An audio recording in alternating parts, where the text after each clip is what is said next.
Hello दोस्तों, कैसे हैं आप सब। राम जी की पाठशाला में आपका बहुत बहुत स्वागत है। उम्मीद करता हूं आप सब भी बहुत अच्छे होंगे। और आज हम लोग डिस्कस करने वाले हैं हिंदी व्याकरण के एक बहुत ही महत्वपूर्ण विषय, वेरी इंपॉर्टेंट टॉपिक, जिसका नाम है विराम चिन्ह। विराम चिन्ह इंग्लिश में बोलते हैं पंक्चुएशन। तो इसमें से भी आपके काफी कुछ क्वेश्चन पूछे जाते हैं। कई बार आपको सेंटेंस देके पूछ लिया जाता है कि इस पूरे वाक्य में किन किन विराम चिन्हों का प्रयोग हुआ है, या पर्टिकुलरली आपसे क्वेश्चन पूछ लेगा कि पूर्ण विराम का चिन्ह कैसा होता है। आपको 4 चिन्ह दे देगा और आपको फिर उसमें से एक चूज करना पड़ेगा। तो आज अगर आप ये टॉपिक पूरा समझ लेते हैं तो आपको विराम चिन्ह में जिंदगी भर कोई दिक्कत नहीं आने वाली। ये मेरा वादा है आपसे। अगर चैनल पर नए हैं तो चैनल को सब्सक्राइब करना मत भूलिए और मैक्सिमम शेयर कीजिए। तो आइए शुरू करते हैं आज का टॉपिक। देखिए, विराम चिन्ह में एक शब्द आता है विराम। ये जो यहां पे लिखा हुआ है ये विराम। विराम का अर्थ क्या होता है आप सबको पता है। विराम का अर्थ होता है विश्राम करना, रुकना, ठहरना। रुकना और ठहरना ये अर्थ बनता है विराम का। तो आपसे अगर परीक्षा में पूछा जाएगा, वैसे तो पूछा नहीं जाएगा, सिंपल है बहुत ज्यादा। तो विराम का अर्थ है रुकना और ठहरना। तो ऐसी क्या जरूरत आन पड़ी कि हमको विराम चिन्हों का प्रयोग करना पड़ा। देखिए, विराम चिन्ह पाठक की और लेखक की दोनों की गति और मनोदशा को बताते हैं। अभी मैं आपको एक एग्जांपल देता हूं। आपने देखा भी होगा, ल्यूसेंट की बुक में दिया हुआ है। मैक्सिमम लोग इसको आपको समझाने के लिए इसी को यूज करते हैं। मैं भी समझा रहा हूं, हो सकता है आपने पहले भी देखा होगा, नए होंगे तो एक बार देख लो। देखो, ये दोनों वाक्य एक है, रोको मत जाने दो, रोको मत जाने दो। पर इसमें जो विराम चिन्ह लगा हुआ है वो लगा हुआ है अल्प विराम। ये देखो, कॉमा लगा हुआ है, अल्प विराम लगा हुआ है।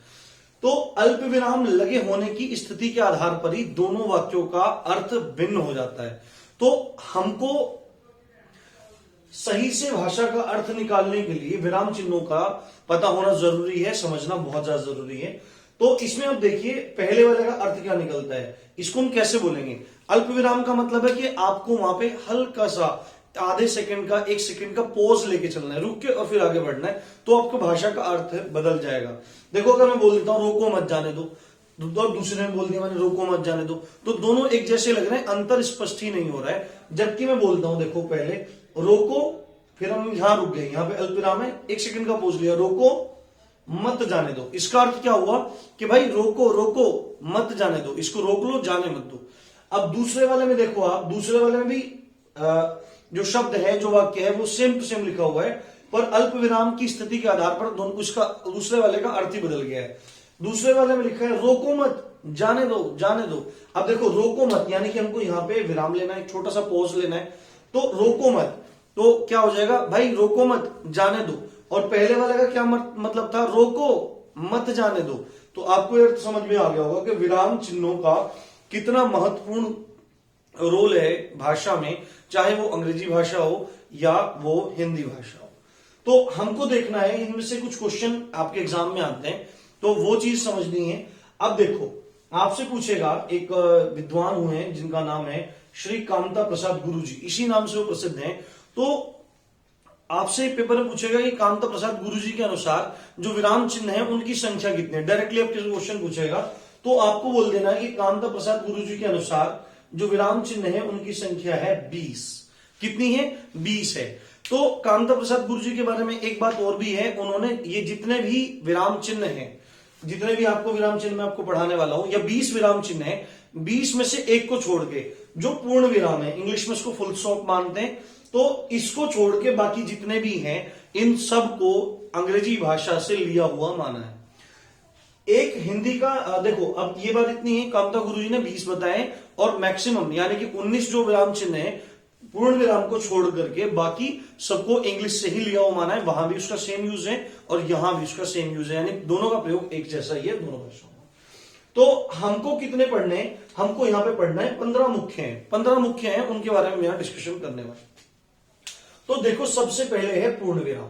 सबसे पहला जो चिन्ह होता है, विराम चिन्ह होता है, वो है पूर्ण विराम।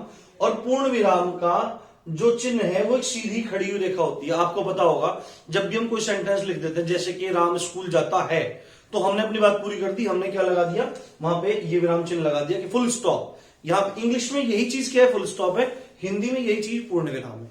अब इसके बारे में दो तीन चीजें जान लेते हैं। सर्वाधिक प्रयोग होने वाला ये ऐसा एक चिन्ह है, एक ये ऐसा विराम चिन्ह है जो हिंदी में सबसे ज्यादा प्रयोग किया गया है, सबसे ज्यादा इसका यूज हुआ है। और दूसरी बात है ये सबसे प्राचीन है, क्योंकि हिंदी का ही है तो सबसे ज्यादा प्राचीन है। संस्कृत में भी देखने को मिलता है और हिंदी में भी देखने को मिलता है। हिंदी में कवियों ने छंदों में इसका प्रयुक्त किया है। देखो मैंने यहां पे लिखा है छंदों में ये प्रयुक्त हुआ है। तो छंद देखो आपने, चौपाई छंद है तो चौपाई में कोई भी आप चौपाई ले सकते हैं, जैसे मंगल भवन अमंगल हारी द्रवहु सुदशरथ अजर विहारी। तो वहां पर क्या प्रथा है, उसके बाद ये पहला जो दो चरण, पहले दो चरण लिखने के बाद एक पूर्ण विराम लगाते हैं और उसके बाद आगे इसको और आगे बढ़ाते हैं तो उसके बाद इसमें दो पूर्ण विराम लगा दिए जाते हैं। दोहे में भी ऐसे ही होता है। तो आप दोहा कोई भी ले सकते हैं। कौन सा दोहे ले सकते हैं आप, जैसे कि हम माने आपको कोई दोहा याद हो तो आप बता सकते हैं। जैसे हमने देखा था कि गुरु गोविंद दो खड़े काके लागू पाए, बलिहारी गुरु आपने गोविंदियो बताए। तो जब यहां से चलेगा गुरु गोविंद दो खड़े काको लागे पाए, यहां पे लाके क्या कर देगा, एक डंडा लगा देगा, एक पूर्ण विराम लगा देगा।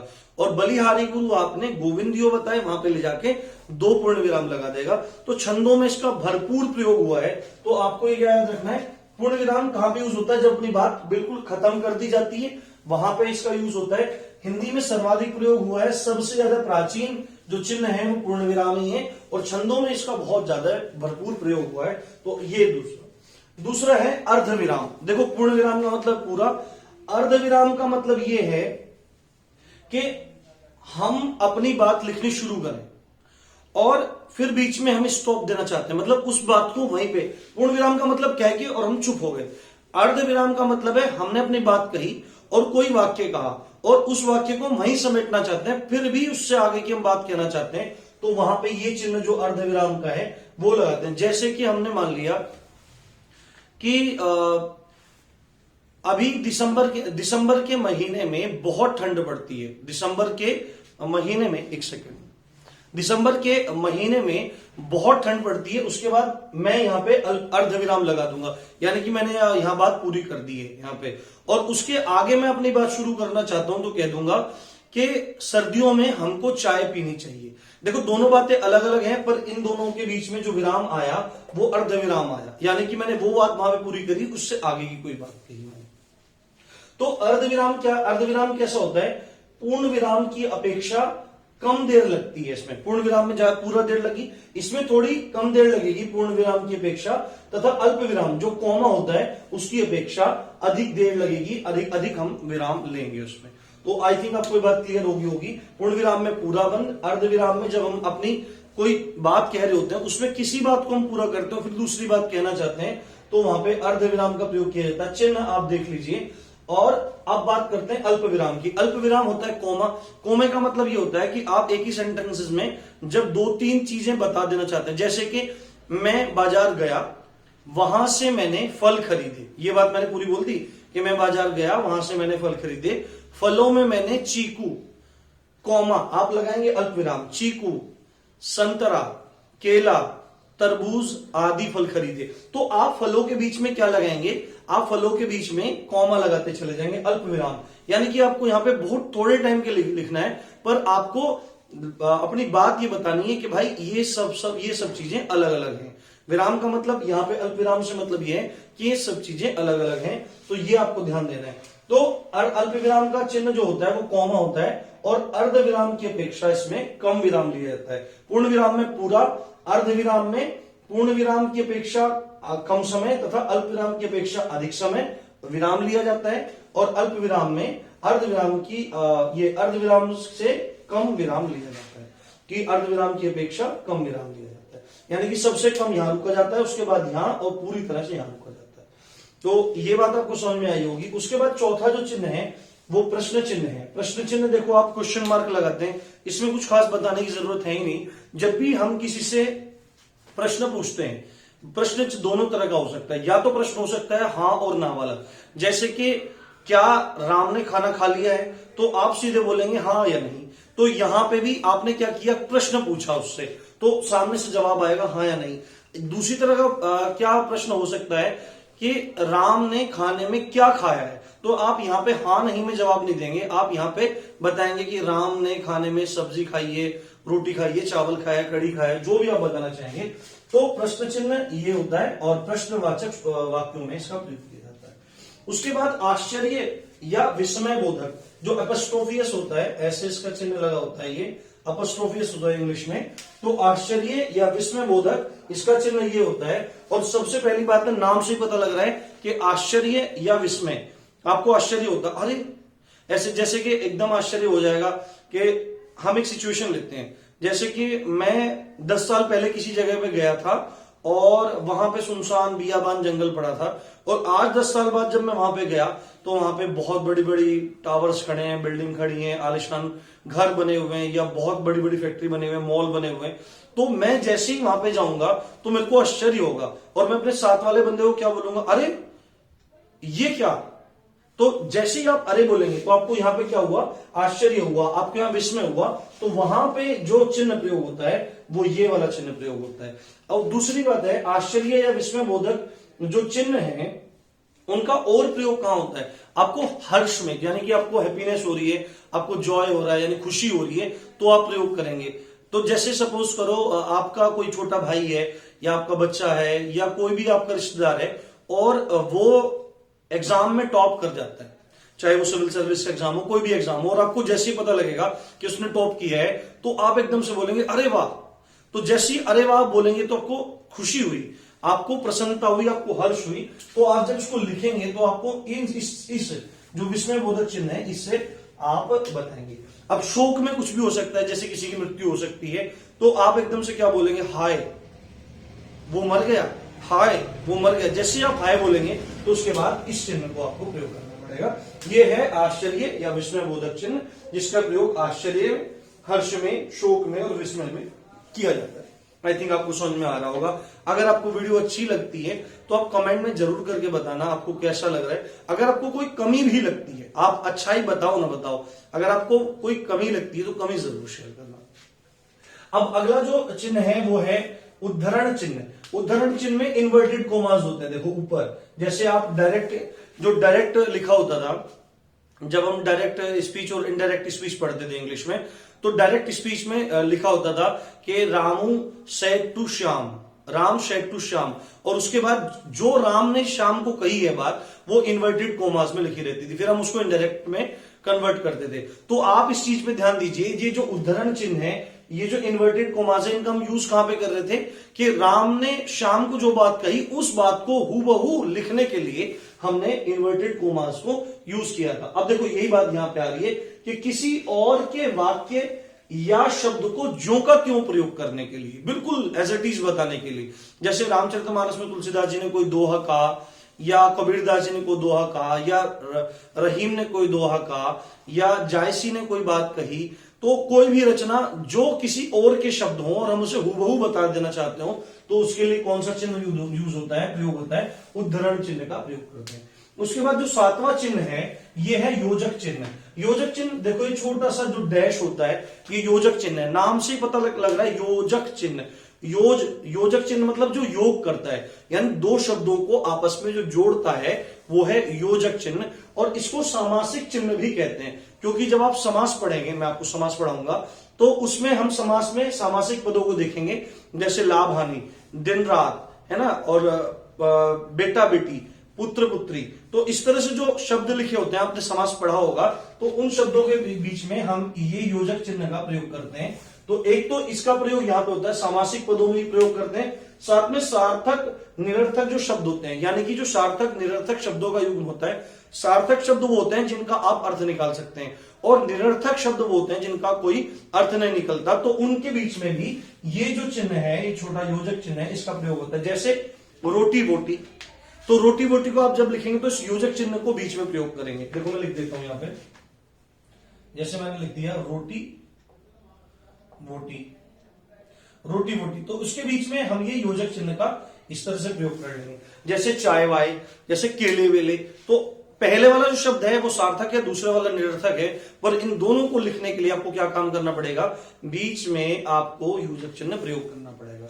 तो योजक चिन्ह का प्रयोग कहां कहां पे होता है? समासिक पदों में होता है और सार्थक निरर्थक शब्दों में इसका प्रयोग होता है। उसके बाद 8वां है निर्देशक चिन्ह। देखो निर्देशक चिन्ह और योजक चिन्ह देखने में एक जैसे लगते हैं, पर जो निर्देशक चिन्ह होता है वो योजक चिन्ह से बड़ा, योजक चिन्ह होता है छोटा और जो निर्देशक चिन्ह होता है वो थोड़ा सा बड़ा होता है। अब इसका प्रयोग कहां पे होता है निर्देशक चिन्ह का? जैसे कि आपने कोई नोवेल पढ़ा होगा, तो नोवेल आप पढ़ेंगे या कोई उपन्यास आप पढ़ेंगे या कोई नाटक आप पढ़ेंगे, तो उसमें क्रम से लिखा रहता है कि पहले भीम बोला, फिर युधिष्ठिर बोला, फिर अर्जुन बोला। तो अब जैसे सपोज करो भीम जैसे लिख दिया मैंने यहाँ पे भीम, और फिर उसके बाद जो निर्देशक चिन्ह होगा, भीम ने क्या कहा, तो भीम ABCD जो भी अपनी बात कहेगा वो यहाँ पे कह लेगा। उसके बाद जब अर्जुन का नंबर आएगा तो अर्जुन अपनी बात कहेगा। उसके बाद तो इसका प्रयोग कहां पे हो रहा है? इसका प्रयोग हो रहा है संवाद में, संवाद जो दर्शाया जा रहा है, बातचीत जो दर्शाई जा रही है वहां पे इसका प्रयोग हो रहा है। दूसरा इसका प्रयोग हो रहा है सूची में, कोई भी सूची है तो उसमें इसका प्रयोग होता है। तो आपको ध्यान रखना है निर्देशक चिन्ह का प्रयोग कहां पे होता है? संवाद में और सूची में। उसके बाद 9वां कोष्ठक। कोष्ठक देखो वैसे गणित में तो 3 तरह के कोष्ठक होते हैं। सबसे पहले बड़ा कोष्ठक होता है, उसके बाद मझला कोष्ठक होता है, उसके बाद सबसे छोटा कोष्ठक होता है। पर हिंदी में स्पेशली जो कोष्ठक दिखाया जा रहा है वो सबसे बड़ा और सबसे छोटा कोष्ठक दिखाया जा रहा है। इसका प्रयोग कहां पे होता है? यदि आपको अपनी कोई बात कहनी है और उसको अपनी मुख्य सामग्री से आपको अलग दर्शाना है, तो आपको इन कोष्ठकों का प्रयोग करना पड़ेगा। जैसे कि आप कोई भी बात लिखते हैं, कोई भी बात आपने लिखा, जैसे हम प्रयोग कर लेते हैं कि रसायन विज्ञान से बात कर लेते हैं कि जो आवर्त सारणी है उसमें वर्तमान में 118 तत्व हैं। जैसे मैंने मान लिया कि 118 तत्व हैं, मैं इधर से मिटा देता हूं, एक सेकेंड आप वेट कीजिए, मैं थोड़ा अच्छे से आपको समझा पाऊंगा। देखो जैसे मैं यहां पे लिखता हूं कि आवर्त सारणी में वर्तमान में 118 तत्व, यहां तक लिख लिया मैंने, तत्व हैं। अब मैं यहां पे लिखता हूं हैं, पर मैं क्या बता देना चाहता हूं कि उसमें क्या क्या चीज है? उसमें 80 क्या है? धातु। 80 धातु प्लस अन्य प्लस अधातु और उपधातु, ये सब चीज हैं। तो उपधातु ऐसे हैं, तो इस तरह से हमको दिखाना है। तो आप एक चीज देखिए यहां पे कि आवर्त सारणी में 118 तत्व हैं, तो ये बात पूरी रही। ये जो सामग्री है आवर्त सारणी में वर्तमान में 118 तत्व हैं, तो ये पूरा का पूरा फ्लो बना आ रहा है।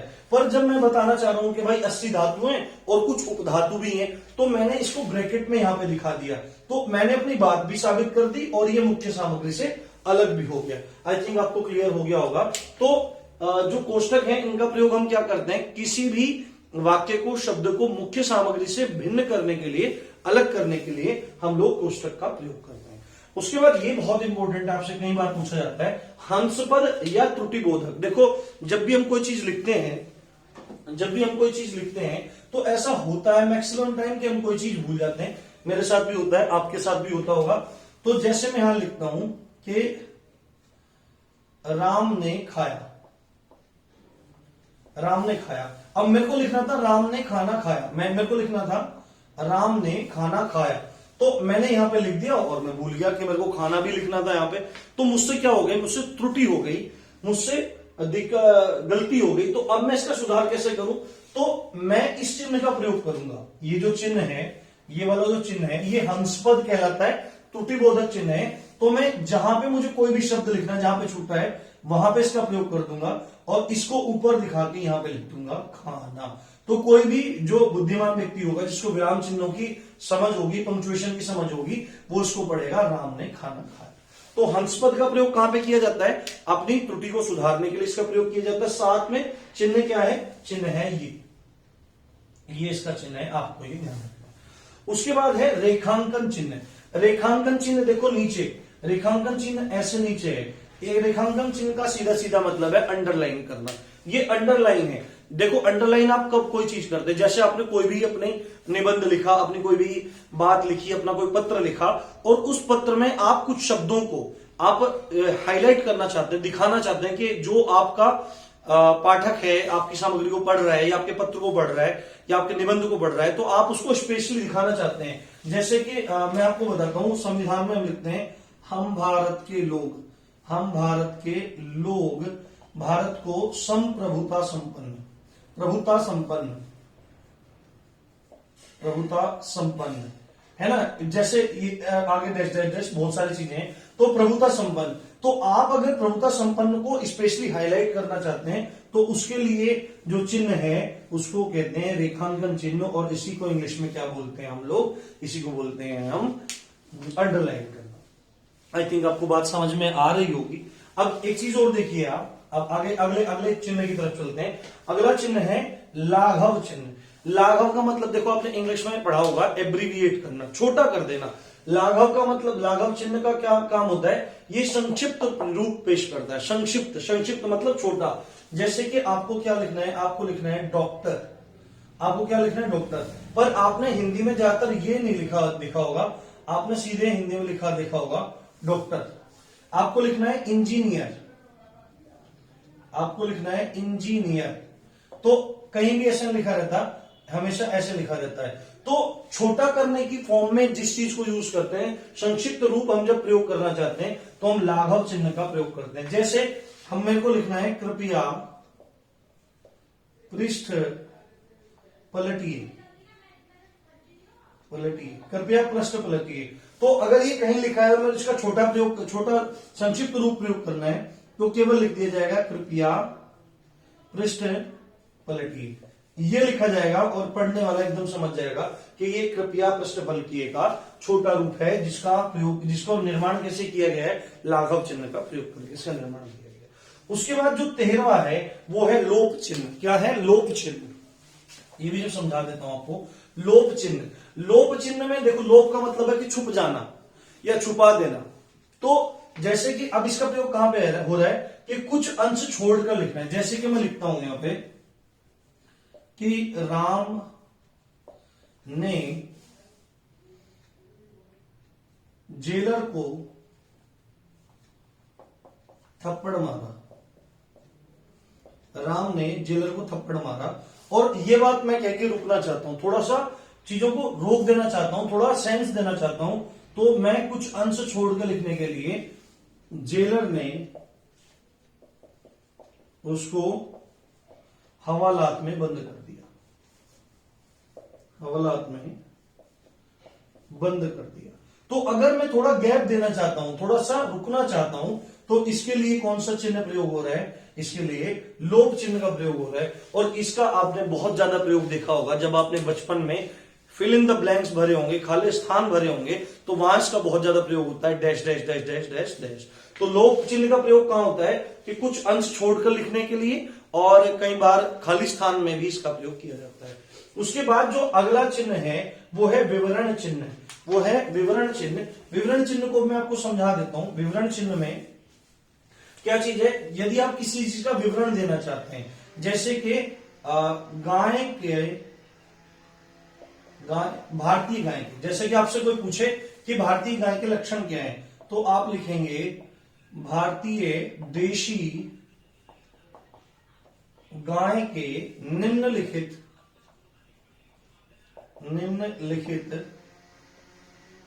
लक्षण हैं, निम्नलिखित लक्षण हैं।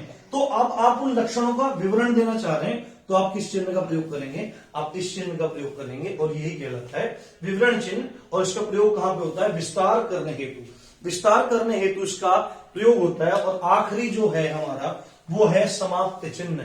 जब भी हम किसी निबंध को, किसी लेख को या किसी भी रचना को समाप्त करना चाहते हैं, अपनी बात को समाप्त करना चाहते हैं, तो हम समाप्ति सूचक चिन्हों का प्रयोग करते हैं। जैसे कि मैंने यहाँ पे कुछ ये अपनी बातें यहाँ पे लिख दी और मैं इसको पूरा करना चाहता हूं, तो आपने बहुत बार इन चीजों का प्रयोग किया होगा।